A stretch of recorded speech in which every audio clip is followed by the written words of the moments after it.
చూసేయండి. పాలకూర ఉల్లికారం. Hello, good morning and welcome back. ఈరోజు నేను పాలకూర అలానే ఉల్లికారంతో పాలకూర కర్రీ చేస్తున్నాను. సింపుల్ అండి, దానికి ఎక్కువ వస్తువులు అవసరం లేదు. మనకి ఉల్లిపాయలు అట్లానే కొంచెం ఎల్లిపాయలు తీసుకోవాలి. ఎల్లిపాయలు మాత్రం కొన్నే తీసుకోవాలి. ఉల్లిపాయలు కూడా కొంచెమే తీసుకోవాలి, ఎక్కువ తీసుకోవద్దు. మనము పాలకూరకు తగ్గట్టు ఉల్లిపాయలు తీసుకోవాలి, సరేనా? దీనికి కావాల్సింది మెయిన్ వచ్చి మనకి ఉల్లిపాయలను వెల్లుల్లిపాయలు గ్రైండ్ చేసేసుకుందాము. ఏమి వేస్తలేనండి, ఎల్లిపాయలు మాత్రం కొన్ని పొట్టు తీసినా కొన్ని పొట్టు తీయలేదు.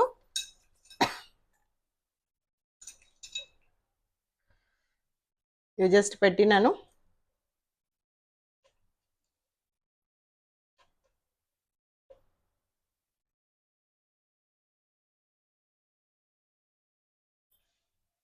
అంతేనండి, ఇంకేం లేదు.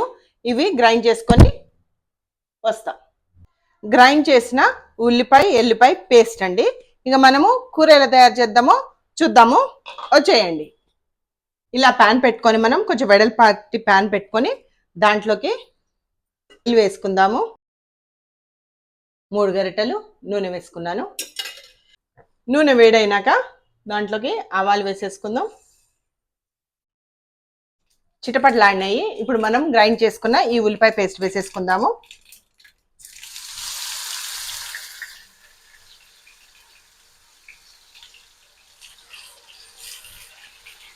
ఉల్లిపాయ పేస్ట్ మంచిగా ఫ్రై అయ్యేంత వరకు, మంచిగా కలర్ వచ్చేంత వరకు ఫ్రై చేసుకుందాం.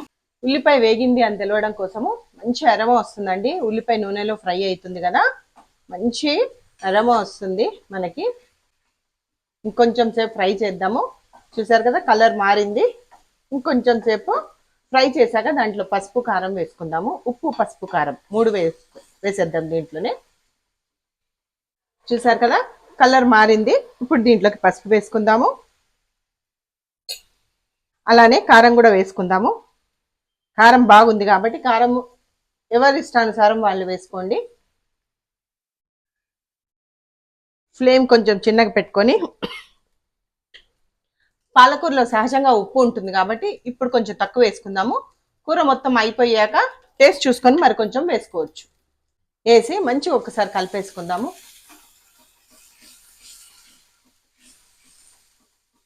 దీంట్లో వాటర్ మనకి పాలకూరలోంచి నీళ్ళు వస్తుంది కాబట్టి స్పెషల్గా వేయాల్సిన అవసరం లేదండి. మంచిగా ఫ్రై అయిపోయింది. ఇప్పుడు దీంట్లోకి ఫస్ట్ కొంచెం వేసుకుందాము ఆకుకూర, పాలకూర. కలపడం ఈజీగా ఉంటుంది కాబట్టి మనం ఫస్ట్ కొంచెం వేసుకొని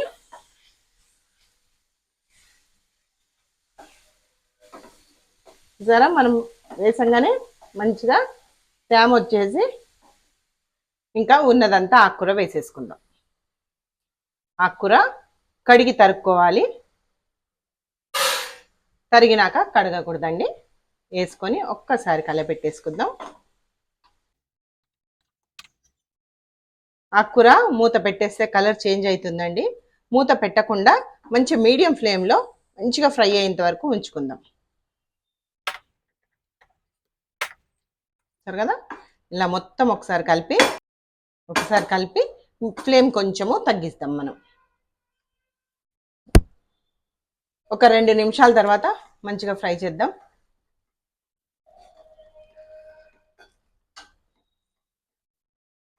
ఇప్పుడు కొంచెం ఫ్లేమ్ హైలో పెట్టుకొని, పచ్చివాసన పోయింది మనకి పాలకూర. చూసారు కదా, ఈ విధంగా అయిపోయిందండి. పర్ఫెక్ట్గా పాలకూర ఉల్లికారం అయితే రెడీ అయింది. ఇప్పుడు మనం దించే ముందు ఇష్టం ఉండేటోళ్ళు, ఇష్టం లేనోళ్ళు స్కిప్ చేయండి. ఇష్టం ఉండేటోళ్ళు కొంతమంది పచ్చిమిరపకాయ తినాలి అని అనుకుంటారండి. వాళ్ళంటి వాళ్ళు ఇట్లా ఒక పెద్ద పచ్చిమిరపకాయ తీసుకొని ముక్కలు కోసేసుకుంటే ఒక్కసారి కలిపేస్తున్నాం అనుకోండి, పచ్చిమిరపకాయలుగా మంచిగా ఉంటుంది, టేస్టీగా ఉంటుంది. ఇది చపాతీలోకి కానీ అన్నంలోకి కూడా చాలా అంటే చాలా బాగుంటుంది. అంతేనండి, పాలకూర ఉల్లికారం రెడీ.